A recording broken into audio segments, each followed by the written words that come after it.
तर सध्या एक मूवी खूप फोकसमध्ये येते, तिचं नाव म्हणजे 12th फेल।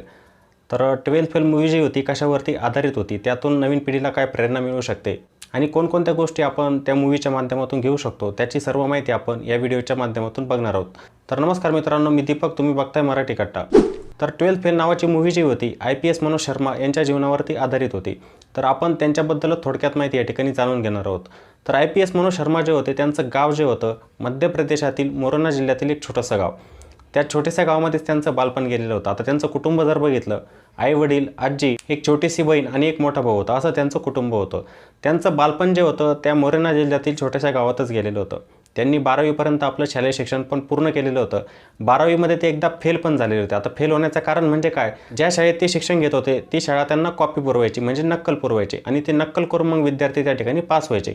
पण त्याच वर्षी एक DSP, त्यांचं नाव होतं दुशांत सिंग, ते शाळेत आले आणि त्या वर्षी नक्कल झाली नाही, त्यामुळे ते फेल झाले। आता आपल्याला सर्वांना माहिती आहे की कॉपी करणं हे चुकीचं असतं, त्यामध्ये आपलं भविष्य खराब पण होऊ शकतं। जे शिक्षण आपल्याजवळ असतं, आपण जर असंच कॉपी करून पास करत गेलो तर आपण भविष्यात त्यामध्ये टिकत पण नसतो। एखादी नोकरी आपल्याला जेव्हा करायची असते तिचा आपण सामना करू शकत नाही, ती क्वालिटी आपल्यामध्ये नसते।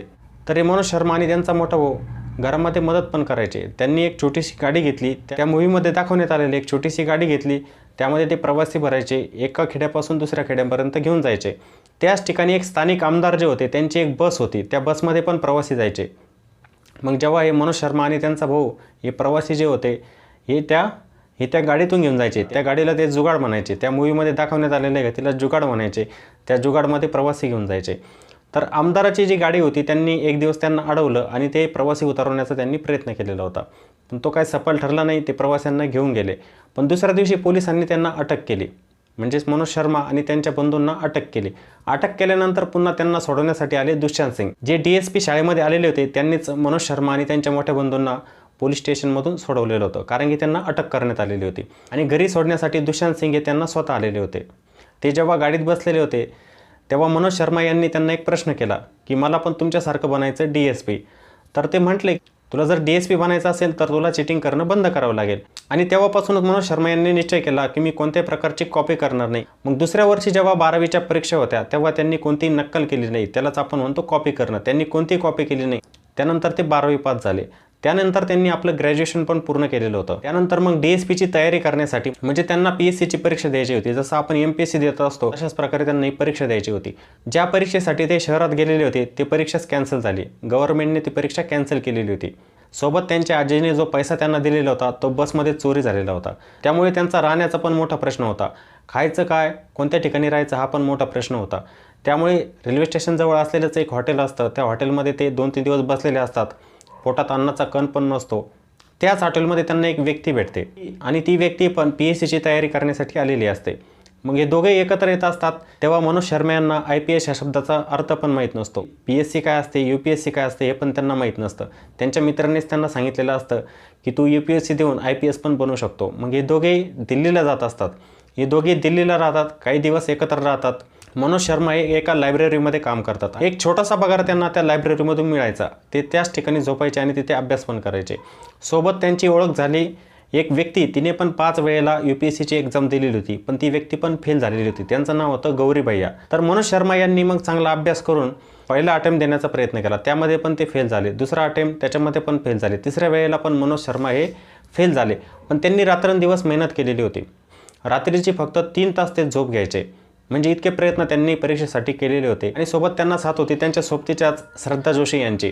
3 वेळेला फेल होऊन सुद्धा त्यांनी आपली जिद्द सोडली नाही, चांगले परिश्रम त्यांनी घेतले आणि शेवटी ते IPS बनले। आता काहींना या ठिकाणी प्रश्न पडलेला आहे की या मूवीमध्ये असं काय होतं।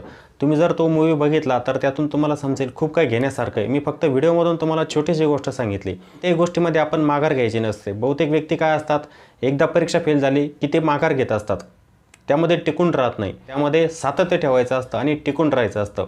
मनोज शर्मा यांनी तेच केलेलं होतं। 3 वेळेला फेल होऊन सुद्धा त्यांनी माघार घेतलेली नव्हती, ते परिश्रम त्या ठिकाणी घेत होते, दिवस रात्र अभ्यास करायचे, रात्रीला झोप कमी घ्यायचे, 3 तास झोपायचे, दिवसभर काम करून रात्रीला ते अभ्यास करायचे। आपण असं म्हणतो ना की ग्रामीण भागातील व्यक्ती जी आहे ती काहीच बनू शकत नाही, ती एखादा मोठा ऑफिसर होऊ शकत नाही, तर सर्व शक्य असतं, पण आपली जिद्द पाहिजे आणि मेहनत आपण घेतली पाहिजे, यश नक्की समोर असतं आपल्या। आणि मनोज शर्मा यांच्या बाबतीत तेच झालेलं होतं। आपल्या महाराष्ट्रामध्ये पण अनेक असे विद्यार्थी असतात, ते ग्रामीण भागातून असतात, त्यांचं मराठी माध्यमामध्ये शिक्षण झालेलं असतं, त्यांना इंग्लिश येत नसतं. बहुतेक जण खचतात, ते म्हणतात की मला इंग्लिश येत नाही, त्यामुळे मी ऑफिसर बनू शकत नाही, मोठा अधिकारी बनू शकत नाही. तर सर्व काही होऊ शकतं. मनोज शर्मा यांचं माध्यम जे होतं ते हिंदी माध्यम होतं, तरी पण ते IPS ऑफिसर बनलेच होते. त्यांनी जिद्द आपली सोडलेली नव्हती, मेहनत ते घेत होते. तर तुम्ही सर्वांनी पण हा मूव्ही बघायचा आहे. खूपच चांगला आहे आणि तुम्हाला खूप काही शिकण्यासाठी त्यातून मिळू शकतं. त्या मूव्हीचं नाव आहे 12th फेल. तरी थोडक्यात माहिती मी तुम्हाला आजच्या व्हिडिओमधून देण्याचा प्रयत्न केलेला होता. जर तुम्ही तो मूव्ही बघितलेला असेल तर व्हिडिओच्या खाली कॉमेंट पण करायची आणि सांगायचं आहे की तो चित्रपट कसा होता. चला तर मग पुन्हा भेटू एका नवीन व्हिडिओमध्ये. जय हिंद.